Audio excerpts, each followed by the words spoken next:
Wow! Iba ang quality ng isda ngayon. Talaga namang press na press. Ito pa yung alimasag. Nagagapangan at saka umaapaw sa batya. Talaga namang kitang-kita ang sariwang-sariwa niya mga kabaruski. Ito pa yun diba? Quality ang alimasag ngayon. Ito pa ang naglalaki ang bidbid $100 na lang daw isang piraso.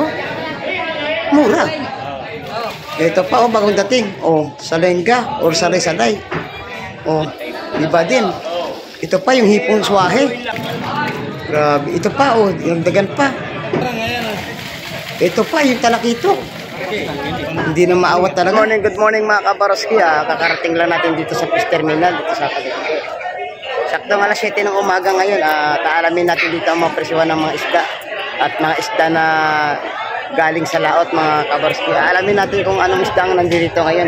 Ayun, may shout out po sa ating mga silent viewers at saka sa ating mga solid subscribers at sa ating mga viewers na taga OFW. Ayun, maraming salamat sa patuloy na pagsuportan panonood kay Baroski TV. And sasamahan niyo ako ngayon dito sa fish terminal upang alamin natin ang mga presyuhan. Araw ng November 14 ngayon, Huwebes 2024. Tara na at ating ikutin ang palengke.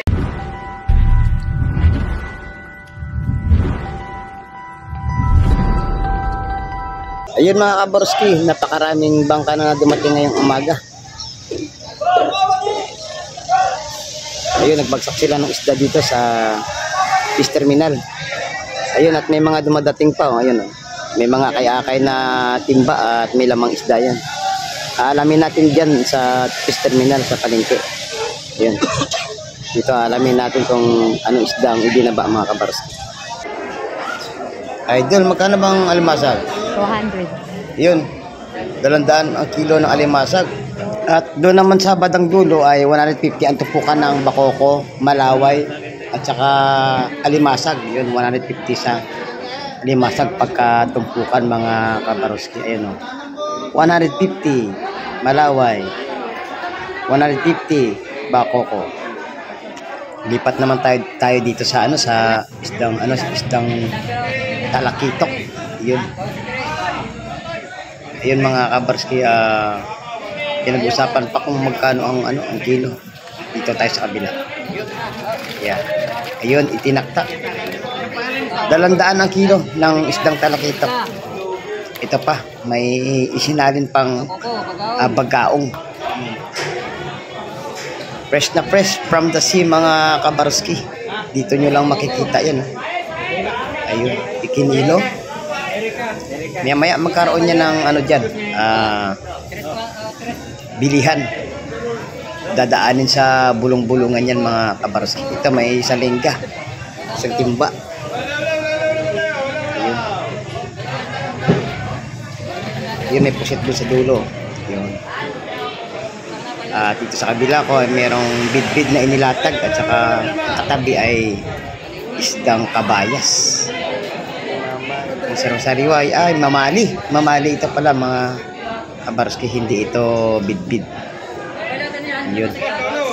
At saka may espada din dun sa badang dulo. Malalaman nyo mamaya ang presyuhan mga kabaroski. Itinaktak na. Ayun. Sarong-sariwa. Talakitok may alimasag. Ayun, may alimasag. Ipapakita ko na lang sa inyo mga kabaroski mamaya ang mga presyuhan dyan sa screen. Ayun, may inyong mapapanood dyan sa screen ang mga presyuhan ng ating isda. Ayun. Inaalam pa kasi yan kung magkano ang presyuhan ng ibang isda dyan kasi kakarating lang at pinag-uusapan pa ng ating mga ahente para magkakasundo at kanila na rin mapagkakitaan yan. Halos ang mamimili niyan mga kabaroski yung mga nagninegosyo din tungkol sa isda. Ayan, papakawin nila yan para ibenta naman sa iba para may pagkakitaan na rin sila mga kabaroski. Ayun, talaga namang nagkakaroon na ng ahente. Ayun, magkakabilihan na yan mga kabaroski maya-maya lang. Inyong nakikita dyan sa screen ng mga presyuhan mga kabaroski. Ayun, kinuha na rin yung alimasag. Yun. 2 kilo. 2 Talaga namang sariwa mga kabarski. 2 kilo. Iba ang isda dito sa lugar namin. Talaga namang o konti lang yung bilasa, halos ang binabagsak dito ng mga isda ay halos talagang bagong huli galing sa laot mga kabarski. Kaya palagi kayong manonood dito sa aking YouTube channel para lagi kayong updated sa mga presyohan ng isda at kung anong isda ang mga ibinabagsak dito. Katulad yan, sariwa, salenga. Salenga kung tawagin yun. Basta kulay dilaw ang buntot, salenga. Yun, yung iba naman ay talakitok. Yun. Pag malapad, talakitok. Pag manipis, salenga ang tawag dito sa aming lugar mga kabarski. Talaga namang iba ang quality ng mga isda dito sa aming lugar. Hindi ka magsisisi at hindi masasayang ang iyong pera sa mga mabibili mong isda. Pwede mo na rin pang-stock sa bahay. Ilagay nyo lang sa freezer nyo para tumagal-tagal at inyong gawing konsumo araw-araw. O salitan sa isang araw, baboy, karne, isda, gulay. Ayun. Kaya sa mga gustong dumayo dito, nakikita nyo naman ang description dyan sa screen. Kung saang lugar tayo, anong location natin, anong petsa, nangyayari ang mga vlog na to, at kung ano ang mga detalye at mga sitwasyon at mga sistema ng bilihan ng isda dito sa aming lugar mga kabarski. Sa mga gustong dumayo, hindi kayo maliligaw dahil may mga ways naman tayo or Google Map. Alamin nyo lang at talagang dito mismo kayo ituturo sa lugar na to para matumbok nyo po ang aming lokasyon dito sa Barangay Hulugan 1, Tansa, Cavite. Fish Terminal kung tatawagin. At sa iba naman, ang tawag sa Fish Terminal ay Fish Port. Kaya minsan nalilito ang ating mga viewers kung ano yung Fish Terminal at saka Fish Port. At dito may naispatan akong gitbid, oh. Magkano? 150 po. Ayun mga kabarsi, 150 yun yung gitbid.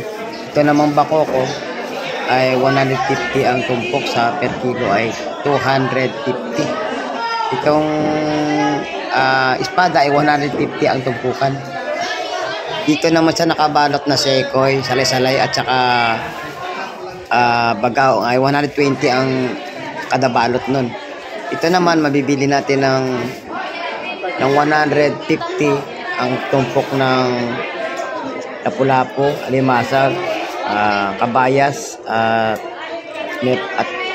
siyempre meron ditong hipon na mabibili natin ng 120 ang kada tumpok mga kabarski.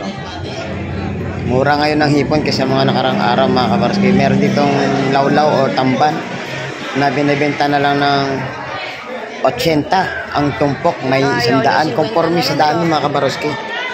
Dito medyo maganda-ganda mga kabarski. 150 ang tumpukan ng talakitok at saka tangigi. At saka sa ibang klaseng isda yan katulad nito, 100 ang tumpok nito. Magkano ngayon? Ayan, 100. Yun. Nasa 3. Maliban lang dito sa pusit. Ayan, 200 daw yun ang isang tumpok. Ayun. 100. Hindi na kayo lugi mga kabarski. Sulit na sulit. At ito pa mga kabarski, may naispatan akong isda. 200 na lang lahat. Isang tray na. Lahatan mga kabarski. Ayun mga kabarski, katulad nga ng sinabi ko, ang 1 kilo ng bako ko ay 250, alimasag 200, pusit ay 400 ang kilo, sa isang balot ay 150. Ayun mga kabarski, 150 ang balot ng pusit. Ayun. Mga bagong huli yan galing sa lahat mga kabarski, talaga namang nilagay sa plastic para hindi masira o mahamog. Ayun, dito na naman tayo sa kabila. Ayun may inilatag. May inilatag na buhay na alimasag. Yan, buhay yan mga kabarski. Talagang nagagalawan pa yan. Yan ang mga bagong dating na mga isda ngayon. Ayun. Isasalansan lang yan ng maayos mga kabarski. Para pag natipuan ng mga mamimili natin ay magkakaroon ng bidding dyan o bulungan mamaya mga kabarski. Basta sa alimasag natin mga kabarski ay 200 ang sistema ng bilihan. At sa mga ibang isda naman katulad ng ating kabayas ay 200 na kilo. Yung mga makikita yung hipon at saka mga nakabalot na yan ay nasa 150. 150 din sa hipon ang tutukan. Yun. May masusulyapan tayo doon na ibang isda katulad nito. Yun. Dito tayo dito. Ito yun, pusit. Alimasag. Yun, alimasag. 200 ang kilo. Dali mo na rito yan.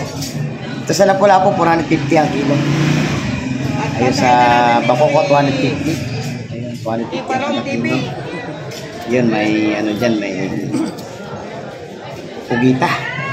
Sa pugita ay 350 ang kilo ang bilihan. Ayun. Medyo mahal ang mga ano, katulad ng mga pusit. Ito naman may iba't ibang isda ito na inyo makikita. Bibili na. Ayun. Ang sistema niyan mga kabarski ay 150 ang kilo. Itong isda na itong 150 ang tumpok pala. Sa Lapu-Lapu natin ay 450 ang kilo niyan. Sa Pusit Bagulan ay makukuha natin ng 350 ang kilo. Yan ang mga isdang bihira natin makikita sa dagat pero mahal. Ito 150 ang tumpukan ng ating alimasag. Sa hipon ganun din 150 sa sawahe. Sa bulik yung kulay pula-pula ay makukuha natin ng 180. Medyo iba presyo niya ng ito naman sa hipong swahe ay makukuha natin ng 380 ang kilo. Ano lang naman konti-konti diferensya. Ito ang highlights mga kabarski. Binibenta na lang ng 100 ang kada isa ng mga good size na bid-bid na yan. Ayun, shout out sa ating mga idol dito sa palengke katulad nila Cobslaw, kay Idol Travis, kay Idol Ariel, yun, kay Idol Albert, yun, kay Idol Joy. Shout out sa inyo lahat yan sa mga fish terminal. Ayun, napapabili ang tropa natin yan dahil sa mura na 100 na lang ang presyo. Hindi ko lang ipinakita sa inyo mga kabarsi, pinakyaw yan yung bid-bid kanina kasi sa sobrang mura, sobrang laki, 100 lang ang kada piraso. Ito sa alimasag 150 ang tumpok, sa kilo ay 200. Ito ang inyong maispatan na mga tumpukan na yan, ang sistema lang dyan ay 150. Yan. Maliban lang sa sapsap, yun. May 150, may 130 ang sistema. Itong Bakoko 150 ang tumpukan. Ayun, inyo naman nakita kanina na sa mga screen natin yung mga presyo ng mga isda na yan, kaya hindi na natin isinulat dahil nga sana explain na natin kanina at nabasa nyo dyan sa screen. Ayan, 130 ang ating sapsap. Depende yan minsan sa tumpukan mga kabarski. Merong 150, may 130, and minsan may 160. Dahil ito, nakuha lang ng 130, kaya pinakyaw na mga kabarski. Yan, kitang-kita nyo naman, no? Talaga namang hindi na pinalampas ng ating mga mamimili. Sigurado ko mga kabarski, ang bumili niyan ay nagdinegosyo din. Siguro balak ilako sa mga subdivision, sa mga barangay. Pwede nilang ibenta yan at patungan ang presyo. Katulad niyan mga kabarski, nakukuha ng 130, maibebenta naman nila ng 150 ang kada tumpok. Nasa diskarte na lang nila mga kabarski kung paano sila kumita dyan. Ayun, no? Huwag tuwa ang mga ano natin, mangingisda kasi katulad yan na pinapakyaw na. At dito mga kabarski, kung inyo mapapansin, may humabol na nagbagsak ng isda dito, yung isdang alakaak. Talaga namang dahil tanghali na, ibinibenta na lang ng 100 na kada tumpok. Kaya ang nangyayari mga kabarski, pinagkaguluhan. Kanya-kanyang bilihan ng mga tao dyan. Yung iba, pinakyaw na yan, yung isda na yan. Talaga namang sari-sari. Yung iba, gumagalaw pa kanina, nakita ko, nung inilalatan. Kaya yun mga kabarski, ang daming tumpukan. 100 na lang lahat. Ganyan pagka medyo tanghali na dito sa aming lugar, kung gusto nyo bumili ng isda na mura, medyo magpapatanghali-tanghali kayo bumili dito. Hindi naman sa inaano natin yung ating mga vendor dito kasi pag maaga talaga, medyo may presyo talaga ang isda dito. Pero pag medyo paubos na at tanghali na, medyo ibinababa ang mga presyo. Katulad yan mga kabarski ng isdang talakitok at saka salisalay o salingga. 150 binibenta. Pero pag bumili kayo lahatan ay sigurado ibibigay sa inyo ng mga nagbubulong dyan ng 130 or 120. Kaya pwede nyo ng pagkakitaan yan mga kabaroski. Oh, tingnan nyo sa sariwa yan. Oh. Nakita nyo naman ang quality ng isda natin ngayon. Ayun, maraming salamat mga kabaroski sa inyong pagtutok at pagsama sa akin ngayong araw. Ayun, hanggang sa muli natin pagkikita. At sana ay wag nyo akong iiwanan at patuloy niyo ako suportahan mga kabaroski. Ayun, hanggang sa muli, mag-ingat po kayo palagi and God bless mga kabaroski.